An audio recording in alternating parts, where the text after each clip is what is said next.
Soviet ground attack aviation in World War II combined armored assault aircraft with bombers and fighters adapted for low-level strike. These aircraft were built to break up troop concentrations, destroy vehicles, and suppress artillery directly over the front. What follows is a complete service-verified inventory of Soviet ground attack aircraft types used in wartime operations. Before we continue, tell us, where are you watching from? Drop your location in the comments and don't forget to like and subscribe. Trust me, you're gonna love this series.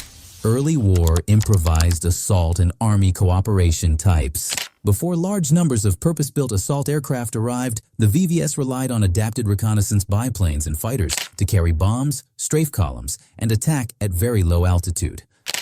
Polikarpov R-5Sh. The R-5Sh was an improvised assault adaptation of the widely used R-5 reconnaissance biplane, created to provide short-range battlefield attack when modern strike aircraft were scarce.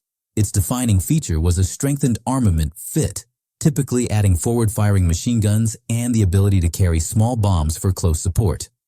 In combat, it flew low and slow over the front, attacking troop concentrations, supply columns, and positions where accuracy mattered more than speed.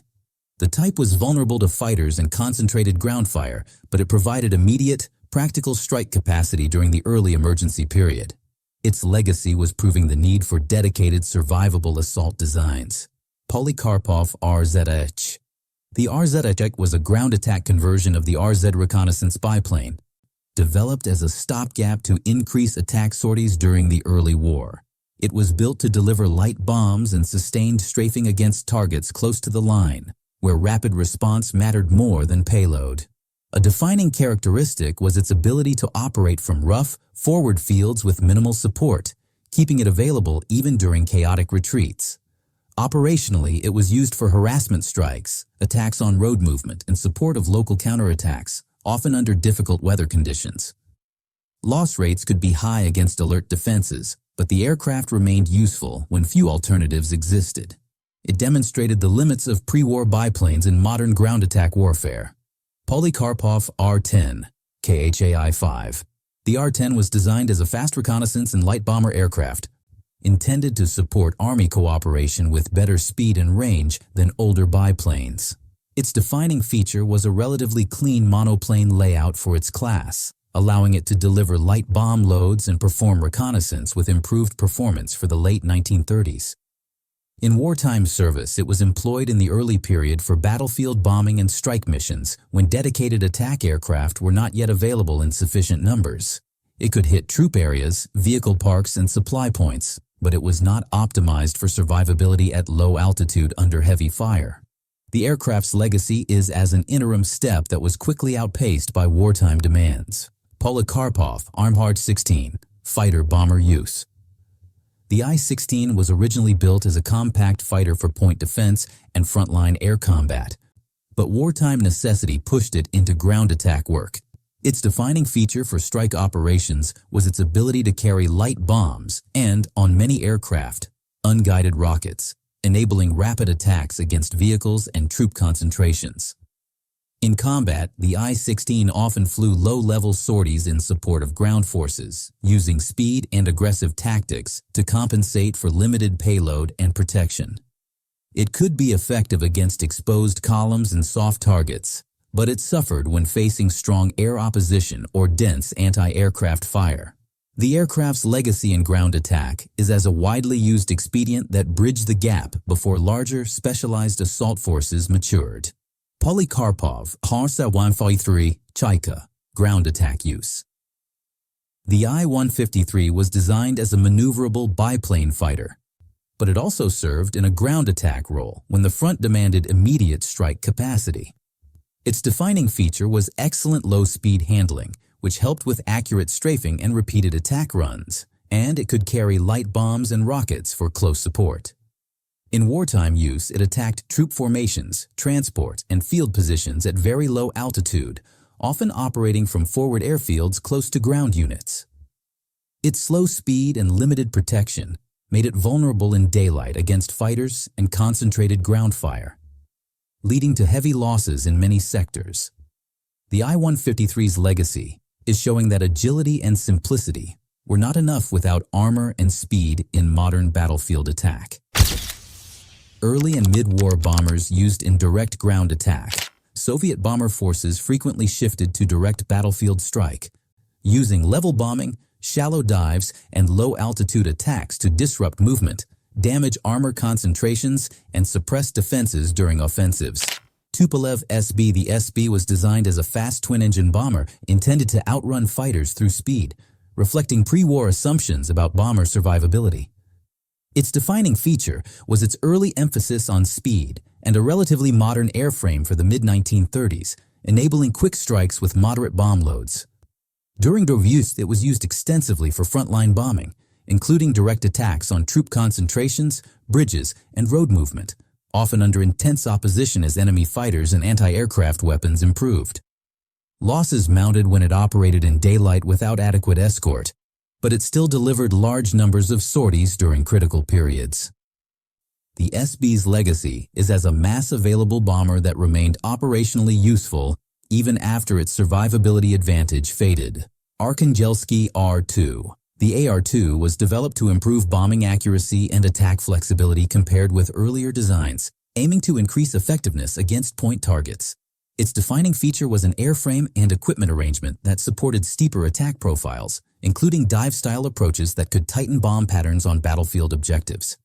In combat, it served in the mid-war period on frontline missions against bridges, rail nodes, and troop assemblies, where better accuracy could translate into real operational effect.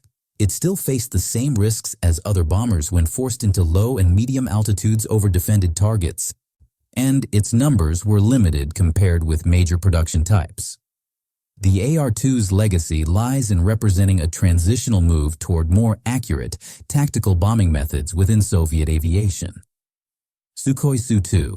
The Su-2 was designed as a short-range light bomber and reconnaissance aircraft for Army cooperation, intended to operate close to the front with flexible payload options. Its defining feature was a straightforward modern monoplane configuration for its class, capable of carrying bombs for tactical strikes while maintaining reasonable handling and field performance. In wartime operations, it flew bombing and attack sorties against troop positions, transport columns, and forward supply points, often in difficult conditions during the early and mid-war years.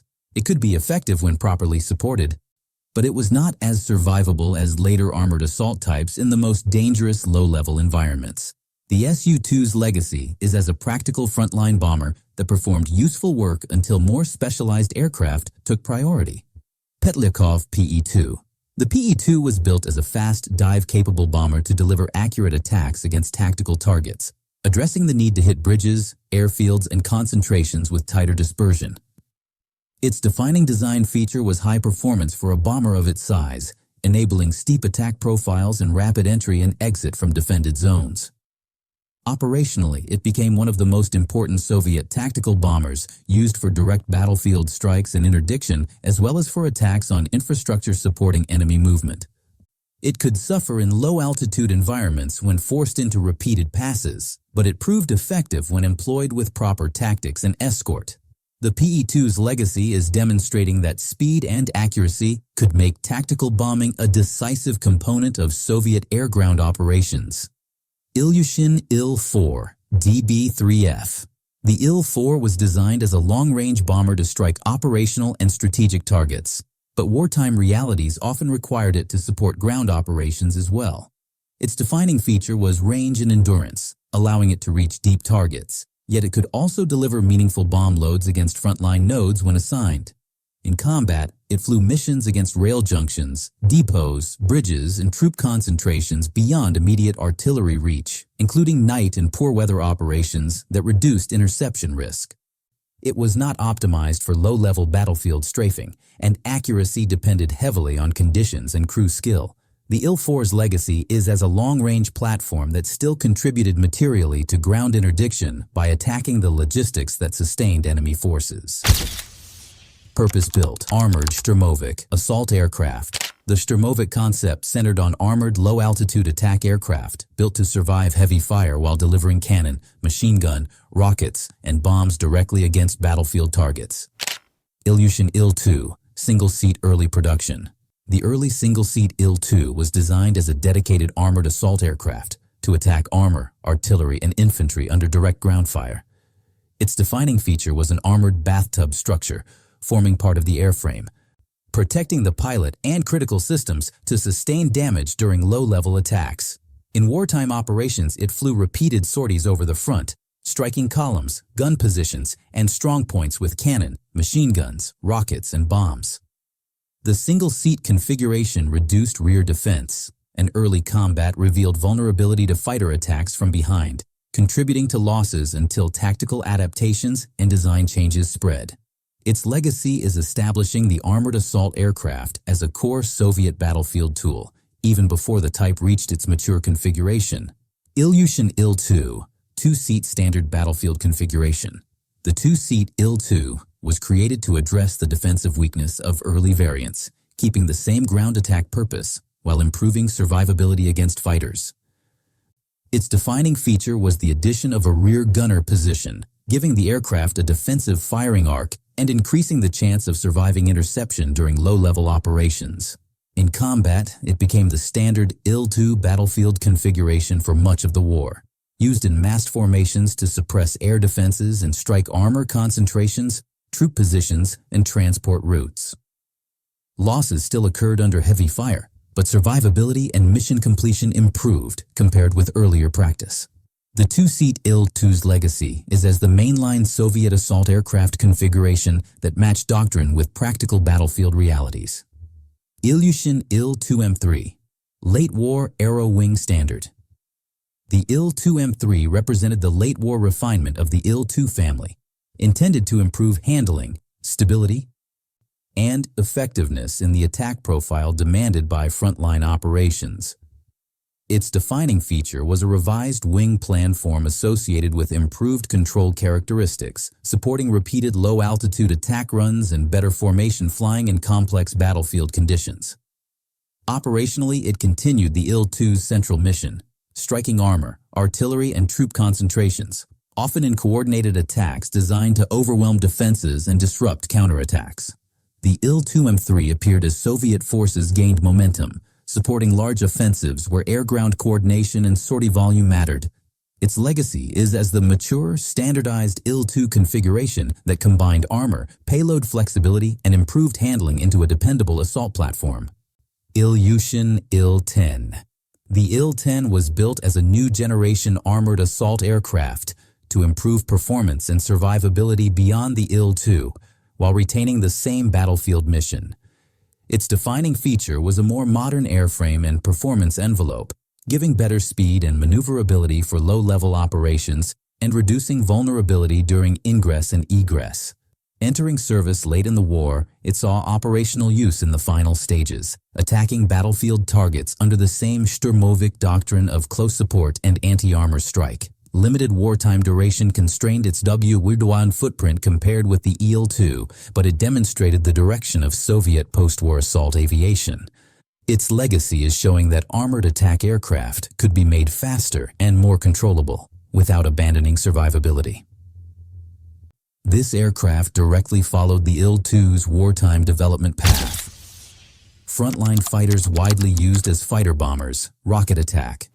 Aircraft Soviet fighters frequently carried bombs and rockets for tactical strike, providing rapid response attack capability, escort-compatible firepower, and flexible support when dedicated assault assets were unavailable or dispersed. Mikoyan-Gurevich MiG-3, early war strike use.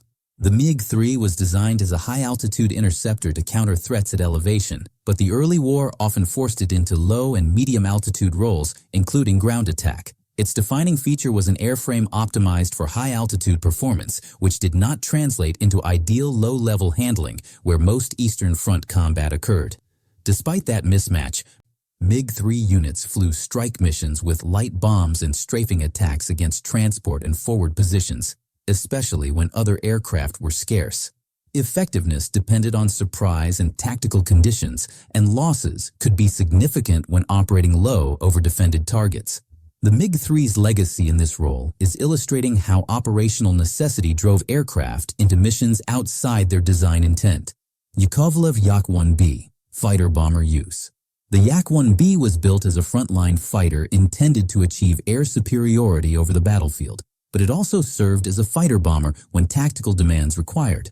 Its defining feature for strike work was a balanced combination of agility and sufficient payload capacity for light bombs, allowing it to escort and also attack targets of opportunity.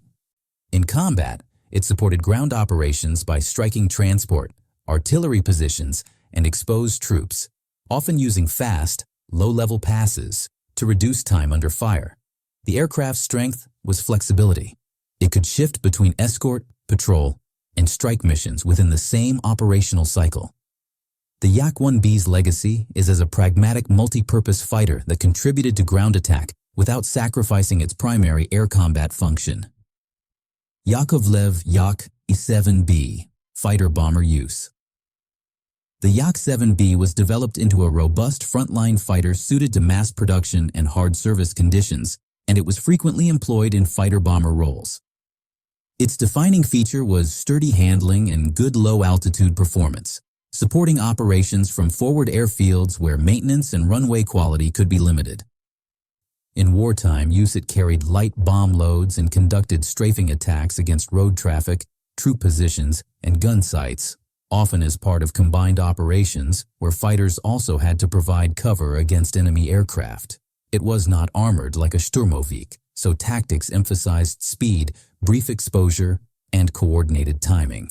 The Yak-7B's legacy is as a reliable workhorse that expanded Soviet strike capacity through sheer operational availability. Yakovlev Yak-9B, fighter bomber variant. The Yak-9B was designed as a fighter adapted to carry a heavier bomb load internally, intended to improve strike capability while maintaining fighter performance.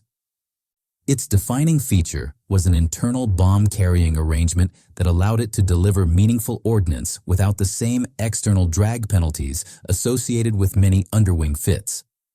Operationally, it was used for tactical bombing against battlefield targets such as troop concentrations, transport points, and forward supply areas, often where speed and surprise could produce disproportionate effects.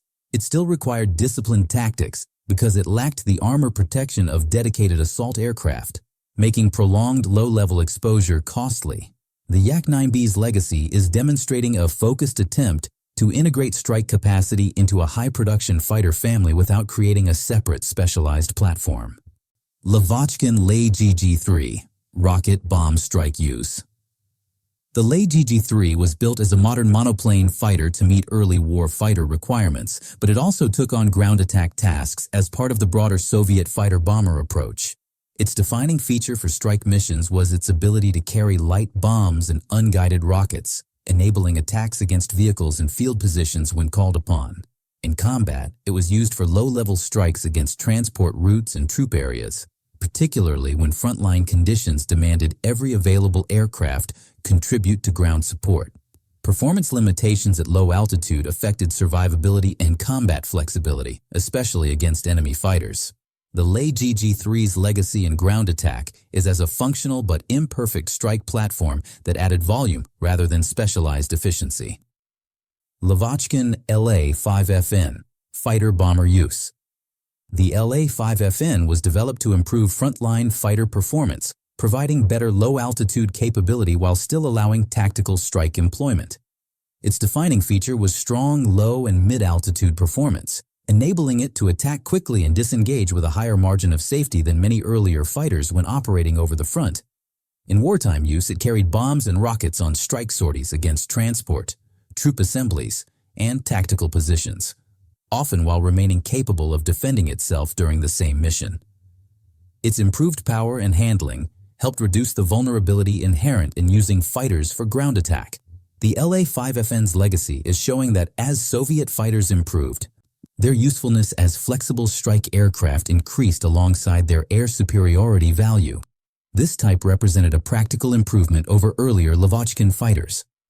Lavochkin La-7, fighter bomber use. The La-7 was designed as a refined frontline fighter to maximize combat performance late in the war, and it also performed fighter-bomber tasks when required by operational plans. Its defining feature was a mature, high-performance airframe suited to low and medium-altitude combat, making it effective for fast strike passes and rapid withdrawal.